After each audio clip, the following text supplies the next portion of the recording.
Assalamualaikum warahmatullahi wabarakatuh.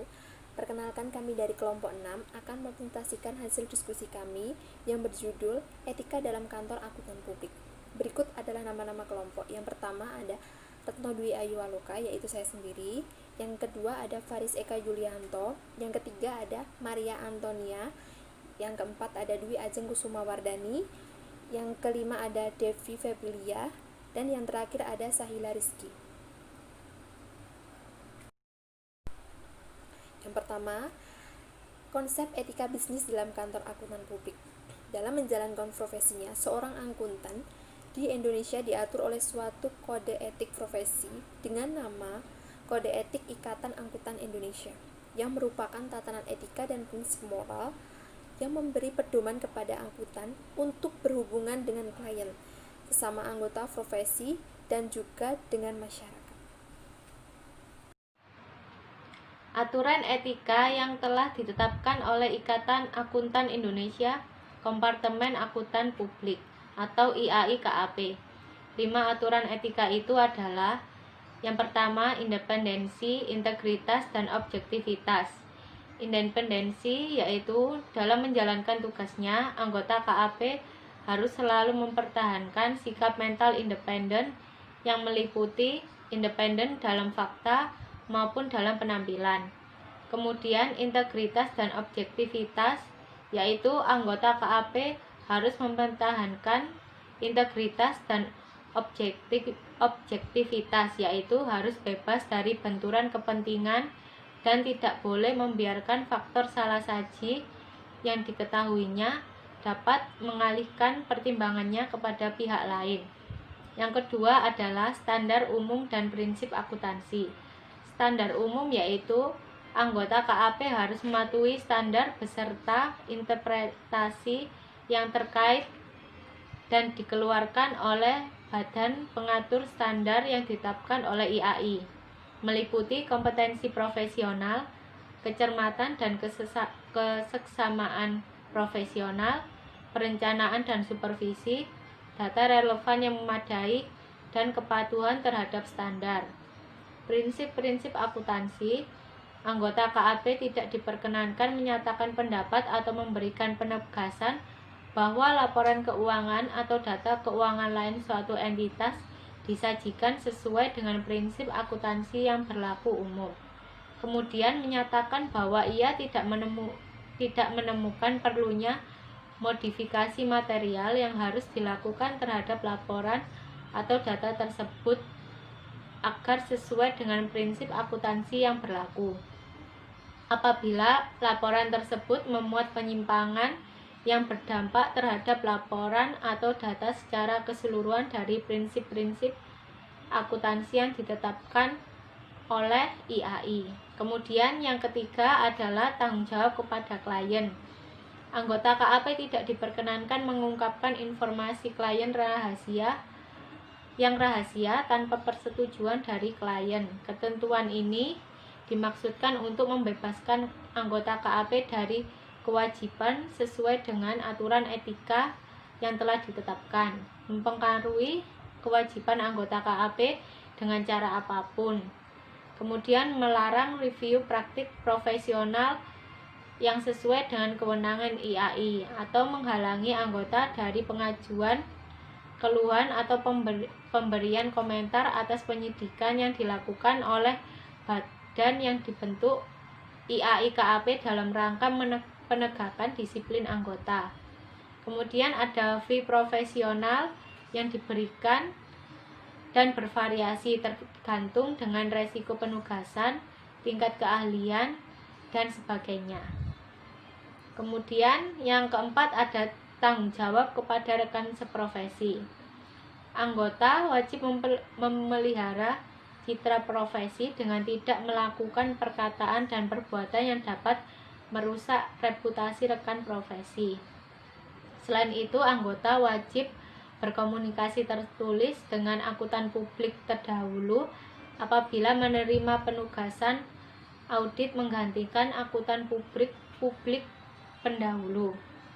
Kemudian yang terakhir ada tanggung jawab dan praktik lain, yang meliputi anggota tidak diperkenankan dalam melakukan tindakan atau mengucapkan perkataan yang mencemarkan profesi. Anggota dalam menjalankan praktik akuntan publik diperkenankan mencari klien melalui pemasangan iklan, promosi pemasaran, dan kegiatan pemasaran lainnya sepanjang tidak merendahkan citra profesi. Kemudian ada komisi, yaitu imbalan dalam bentuk uang atau barang yang diberikan atau diterima kepada dari klien atau pihak lain untuk memperoleh penugasan dari klien. Kemudian ada fee referral atau rujukan, yaitu imbalan yang dibayarkan atau diterima kepada atau dari sesama penyedia jasa profesional akuntan publik. Dan fee referral ini hanya diperkenankan bagi sesama profesi.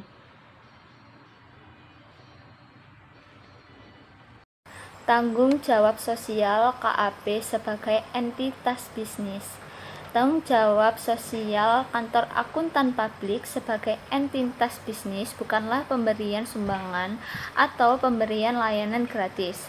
Tanggung jawab sosial kantor akuntan publik meliputi ciri utama dari profesi akuntan publik, terutama sikap altruisme, yaitu mengutamakan kepentingan publik dan juga memperhatikan sesama akuntan publik dibanding mengejar laba. Krisis dalam profesi akuntansi. Krisis dalam profesi akuntan publik dapat terjadi karena kurangnya minat generasi muda terhadap profesi ini. Padahal apabila dilihat dari pertumbuhan industri di Indonesia, profesi ini sangatlah dibutuhkan. Dan apabila hal ini terjadi, maka akan mengancam eksistensi pada profesi ini. Adapun bahaya jika terjadi krisis ini adalah jika tiap auditor atau atestor bertindak di jalan kejahatan, maka opini dan audit akan dianggap tidak bersifat berharga. Berikut mengenai permasalahan yang dihadapi oleh akuntan. Yang pertama, berkait dengan earning management. Yang kedua, pemeriksaan dan penyajian terhadap masalah akuntansi. Yang ketiga, berkaitan dengan kasus-kasus yang dilakukan oleh akuntan pajak untuk menyusun laporan keuangan agar pajak tidak dapat menyimpang dari peraturan yang ada. Yang keempat, independensi dari perusahaan dan masa depan independensi KAP, jalan pintas untuk menghasilkan uang dan tujuan praktek selain untuk menghasilkan laba.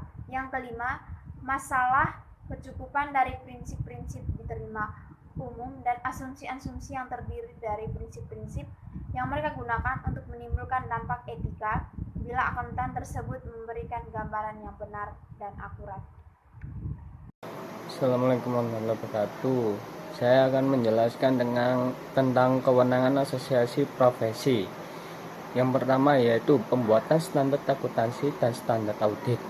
Standar akuntansi sendiri yaitu memiliki kerangka konseptual yang menjadi dasar pelaksanaan. Jadi oleh karena itu sedemikian rupa sehingga dapat memberikan kepuasan kepada semua pihak terhadap laporan keuangan itu sendiri. Terus yang selanjutnya yaitu standar audit. Standar audit ini sebuah aturan yang ditetapkan sebagai pedoman khusus bagi auditor untuk mengevaluasi laporan keuangan perusahaan sebagai penilaian dan mengevaluasi laporan keuangan perusahaan baik intern atau eksternal. Terus yang ketiga yaitu pemberian sanksi. Dalam RUU AP tersebut regulasi terhadap akuntan publik diperketat disertai dengan usulan penerapan sanksi, disiplin berat dan denda administratif yang besar terutama dalam hal pelanggaran penerapan standar profesional akuntan publik SPA atau SPAP. Di samping itu ditambahkan pula sanksi pidana kepada akuntan publik palsu atau orang yang mengaku sebagai akuntan publik dan kepada akuntan publik yang melanggar penerapan SPAP itu sendiri.